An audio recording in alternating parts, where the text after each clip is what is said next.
Let's start things off talking about the miracle of life and why it's so creepy.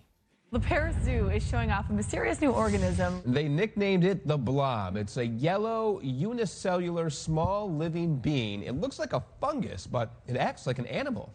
The blob has 720 sexes, can move without legs or wings, and it heals itself if it's cut in half. It has no brain, but is able to learn.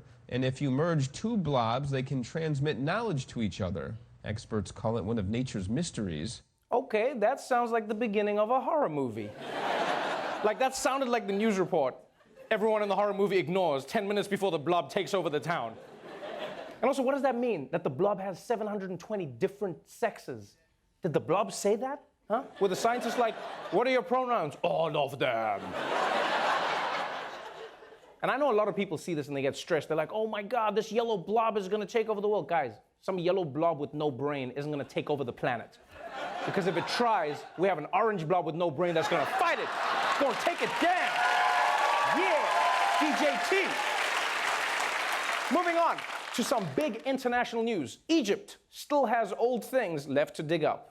20 ancient coffins in Egypt are being called one of the most important archaeological finds in recent years. They were discovered recently along the Nile River. The coffins were stacked inside a large tomb, and they were sealed and intact. Amazingly, their colors and carvings have not faded, despite being at least 2,000 years old. Okay, that sounds like the beginning of a horror movie. Maybe there's a reason these 20 coffins were sealed so tight. Shut up and open them. Ah! And by the way, quick shout out to the guy who owned the coffin store in ancient Egypt. Can we just give him props? Huh? Think about it. Those coffins have lasted longer than any civilization ever. And they're ornate and beautiful, and they stand. I mean, these days, think about it. We just bury people in an apple box, basically. Yeah. Think about it. When they dig up our coffins in 2,000 years, they're just going to be like, man, people in 2019 were some broke-ass bitches. Oh, and also, quick question. How much time needs to pass until it's acceptable to start digging up dead people and looting their graves? No, because when these guys dig up coffins, they're archaeologists. But then when I do it, I'm desecrating the grave of Luther Vandross. Like, how is that fair? All right, and finally, when you're hungry and on the go, there's nothing better than a drive-thru. But thanks to a new law in California, you can now also get a drive-over.